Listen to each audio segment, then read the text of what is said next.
जी, कहाँ से हैं आप?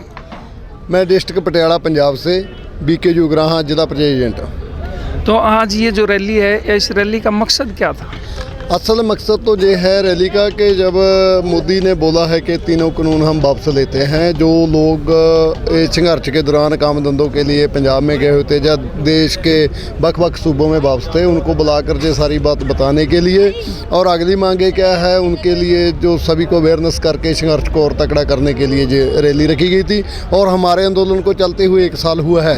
1 साल की वो बरेगंड भी मनाने के लिए जो बड़ा इकट्ठ करके उन शहीदों को जहाँ से श्रद्धांजलि देने के लिए जो इस संघर्ष में शहीद हुए हैं, उनके लिए ये प्रोग्राम बड़ा रखा गया था। तो सरकार ने कहा कि तीनों कानून हमने रद्द कर दिए हैं, वापस ले लिए हैं, तो अब किसान किस लिए यहाँ बैठे हैं? देखो, सरकार ने तो प्रधानमंत्री ने बोल दिया कि तीनों कानून वापस ले लिए हैं। जब संघर्ष करने जहाँ पर पहुँचे हैं पिछले 2020 में नवंबर में, तब 2-3 मीटिंगों के बाद भी सरकार ने तो बोल दिया था कि एक पराली वाला जो कानून बना था, एक 2020 बिजली शोध बिल बना था, उनके लिए भी बोला था कि रद्द कर दिए, लेकिन वो लिखती में लागू नहीं किए।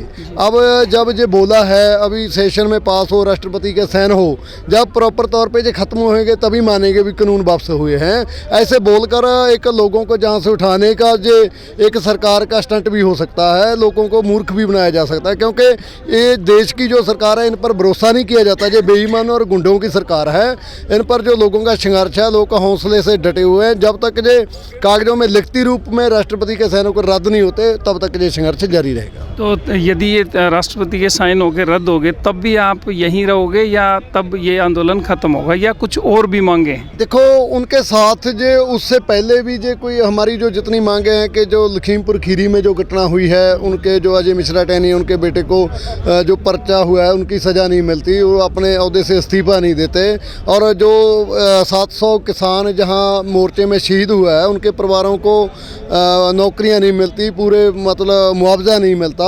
जो किसानों पर आंदोलन करते हुए देश के किसानों पर जितने पर्चे लागू किए हैं वो रद्द नहीं होते, और सरकारी फसलों पर MSP की गारंटी नहीं करते, तब तक ये मांगे हमारी जची रहेंगी। बाकी जैसे फैसला संयुक्त मोर्चे का होगा, उन पर आगे क्या करना है इन कानूनों के रद्द होने से पहले लिखती रूप में, तो उसका फैसला आगे ये संघर्ष उसकी बदौलत जैसे फैसला होगा तो चलेगा। आखिरी सवाल, कुछ संयुक्त मोर्चे के नेताओं ने कहा कि हम चुनाव लड़ेंगे, राजनीतिक पार्टी बनाएंगे, तो क्या किसान अब यहाँ से जाके राजनीतिक पार्टी या चुनाव लड़ेंगे?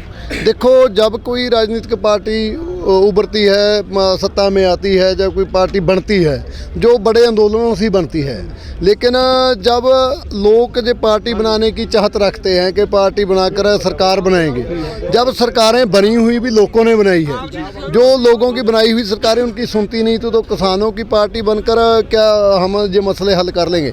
लेकिन ये लोगों की जो ताकत है, लोगों की ताकत के बिना ये अपने हक नहीं मिलते। ये कानून सरकार ने ही बनाए हैं, सरकार ने ही लोगों पर लागू करने जा रही थी, जो लोगों ने सरकार बनाई थी, लेकिन उसका तो अपनी सरकार बनाकर क्या प्राप्त करेंगे? लेकिन जब लोगों की ताकत है, लोग सरकार के बाहर हैं, आंदोलन करने के लिए आज़ाद हैं, तभी अपने हक ले सकते हैं। हम जो पार्टी बनानी है, चोनें लड़नी है, उस पर ज़्यादा भरोसा नहीं रखते। हमारी बीके जो एकता ग्राहा चोनों से बहुत दूर है, ना कोई हमारी सोच है भी कोई हमारा जो अध्यक्ष है कोई भी है वो चोन लड़ेगा, बिल्कुल हमारा कोई फैसला नहीं। और जो जथेबंदियां हैं वो उनकी अपनी सबकी सोच समझ है, वो आज़ाद है। तो इसका मतलब कोई यदि चुनाव लड़ेगा तो ये उसका व्यक्तिगत मामला है, जो संयुक्त मोर्चा है उसकी कोई रणनीति नहीं है कि वो चुनाव लड़े? फिलहाल संयुक्त मोर्चे की कोई रणनीति नहीं, किसी जथेबंदी की अपनी पर्सनल कोई जो सोच हो सकती है, वो आज़ाद है, वो कर सकती है। जी, बहुत बहुत धन्यवाद। इंडिया पोस्ट से बात करने के लिए बहुत बहुत। ओके जी, बहुत बहुत धन्यवाद।